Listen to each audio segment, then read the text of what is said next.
Hey, so you did a lot of your research, you watched a ton of YouTube videos, you read a lot of articles, and you're finally decided on which mid-range phone you're gonna get. And most likely, you're ending up with a Poco X3. And that's an absolutely great choice. However, before you push through with your purchase, I urge you to watch this whole video because maybe, just maybe, I'll be able to change your mind once again because the Redmi Note 9 Pro 5G is one heck of a mid-range device.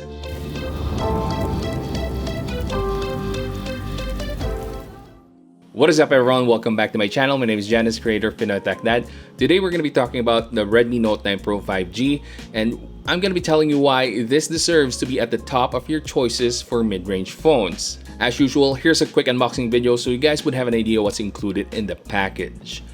But basically, you get a free frosted transparent case, a 33-watt charger, and a USB Type-C cable. Then of course, you have the phone itself. Mine came in the rose gold / mint green gradient colorway. At the bottom, it has a headphone jack, a USB Type-C port, a microphone, and a down-firing speaker. On the right, you have a side-mounted fingerprint scanner on top of the power button and the volume rockers. On the left side, you have a hybrid dual SIM card slot, which means you can opt to use a single SIM and a micro SD card if you prefer that. Of course, at the top, you'll find the IR blaster, which has become a staple for Xiaomi phones, as well as a noise-canceling microphone for calls. Now, for this variant, the back panel isn't glossy at all. It has the same frosted glass feel of the Mi 10 Pro, which somehow gives you a false sense that you're holding a premium device. But don't be fooled, as similar to all the other Redmi Note 9 models in 2020, this only has a plastic frame. Lastly, it has a quad camera setup highlighted by the 108-megapixel Samsung ISOCELL HM2 sensor. Now, if you want to go straight to the camera discussion, skip to this part right here. Alright, so software-wise, you have to know that the Redmi Note 9 Pro 5G is a China-exclusive phone. Sure, there's a very close global version equivalent, but the Xiaomi Mi 10T Lite doesn't have the 108-megapixel camera. But in India, we now have the Xiaomi Mi 10i, which should be considered the global version, but it's not available in other parts of the world. Anyway, as to be expected, this is running on a China ROM version, which means three things. 1, there's no pre-installed Google services. 2, there are limited options for languages, and 3, there are pre-installed Chinese bloatware. But don't worry, we're gonna address some of those things. First off, the fact that this doesn't have Google services is not really a big deal because you can easily install this from the Mi App Store. Now, once you've done that, just install your keyboard app and the Redmi Note 9 Pro 5G will feel just like a regular Android phone. Now, as to the pre-installed Chinese apps, they're all pretty much removable. So you just need to uninstall all of them, and for those which can't be uninstalled but have persistent Chinese notifications, here's a simple way to turn off the notifications. Simply go to Apps Management and just turn off the notifications for that specific app. And there you have it, problem solved. Now, after doing all of that, you can now enjoy your Redmi Note 9 Pro 5G as if it's a global version. There is one thing that you do have to worry about, and that is the signal bands. So you really have to check first whether the signal bands on the Redmi Note 9 Pro 5G will work in your country. Now, going back to the software, the Redmi Note 9 Pro 5G has all of the special features of the flagship Mi 10 Pro, namely Game Turbo, Video Toolbox, Tap Plus, Floating Window, Second Space, Kid Space, MIUI Lab, and Light Mode. It has the MIUI 12's new control center with all the modern-looking icons, which adds to its sophisticated look. Now, browsing through its user interface was a smooth experience, mainly due to its Snapdragon 750G chipset. And speaking of its chipset, I was able to get 345,463 Antutu benchmark points on the Redmi Note 9 Pro 5G. And it seems like the Snapdragon 750G will be 2021's new standard mid-range chipset, replacing the Snapdragon 720G, which usually gets around 270,000 Antutu benchmark points. And mind you, there is a definite increase in terms of performance, and you'll appreciate that increase more when you're playing games. But the best part of having a Snapdragon 750G chipset is that you can now get your hands on a 5G phone at a lower price point. Now, that's something to be really happy about, especially for those who are excited to transition from 4G to 5G. Alright, next up, let's talk display. Equipped with a 6.7-inch Full HD IPS LCD panel with an awesome 120Hz refresh rate, the Redmi Note 9 Pro 5G sure feels like it's already a winner. The display is pretty good for an LCD panel. It's not gonna be as good looking as the one on the Xiaomi Mi 10T and most definitely doesn't come close to an AMOLED. But for its price and competition, it's really fine. Now for good measure, here's the Note 9 Pro 5G side by side with the Realme X7 equipped with an AMOLED display.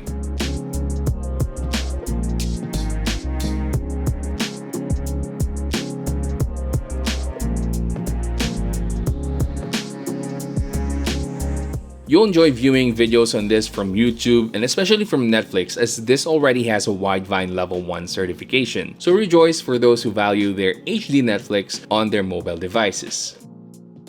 This is something that I need to address specifically. Now, I saw an absurd review where the guy said that the Redmi Note 9 Pro 5G doesn't have a real 120Hz refresh rate because of his observation that it was a little bit laggy, and then he concluded that this only has a 100Hz display, and on top of that he added that not all 120Hz displays are the same. What the f? That is truly disappointing coming from a channel with over 1 million subscribers, because the amount of misinformation can spread like wildfire because of his reach. So I want to correct that and just show you guys that through a simple check, you can already see that this is running a real 120Hz refresh rate. It's not fake 120Hz. All 120Hz displays are the same.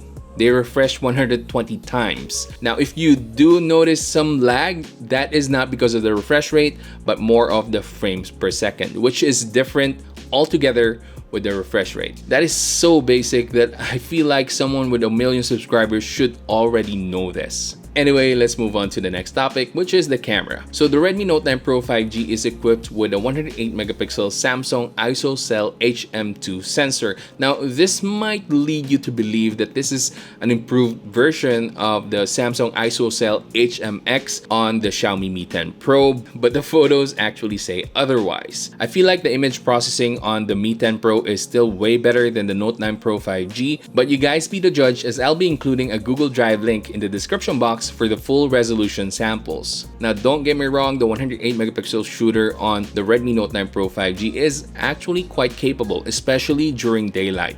But it falls short during night or low light scenarios. There is a night mode, but it barely helps in improving the image. Now, it comes with most of the flagship Xiaomi phone's camera features like clone, vlog, and dual modes, as well as tons of photo and video filters if you're feeling artistic. Now, overall, the photos come out sharp and vibrant, and it has decent dynamic range as well. As for video, it can go up to 4K 30 frames per second, but the image stabilization feature is only available at 1080p 30 frames per second. The videos do look sharp and crisp with proper lighting, but very shaky if you're moving while taking a video. You can always use Google's image stabilization feature, but it's an extra step, so it would have been nice to have image stabilization at 4K instead. But overall, aside from the shaky videos, I do love the Note 9 Pro 5G's video quality.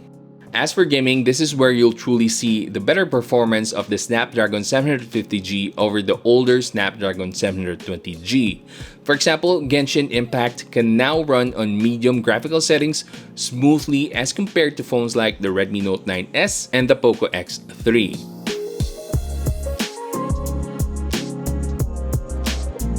Now for Mobile Legends, it's nice to see that it already has HFR as well as ultra graphical settings. So for the hardcore ML players, you'll absolutely love playing on this phone.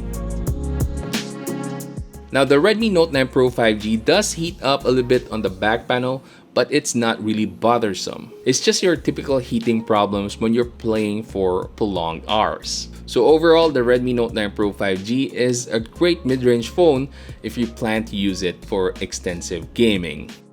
Alright, so let's talk battery. Now, Equipped with a 4,820 mAh battery capacity, the Redmi Note 9 Pro 5G can last you for a full day with still some energy left before you charge at nighttime. Now take note, this is with regular usage, browsing social media, and playing some games and on Wi-Fi connection. Now your experience will highly vary depending on your usage. Now as for charging, I was able to top it off from 10% to 100% in just under an hour. $280 or roughly about 13,500 pesos.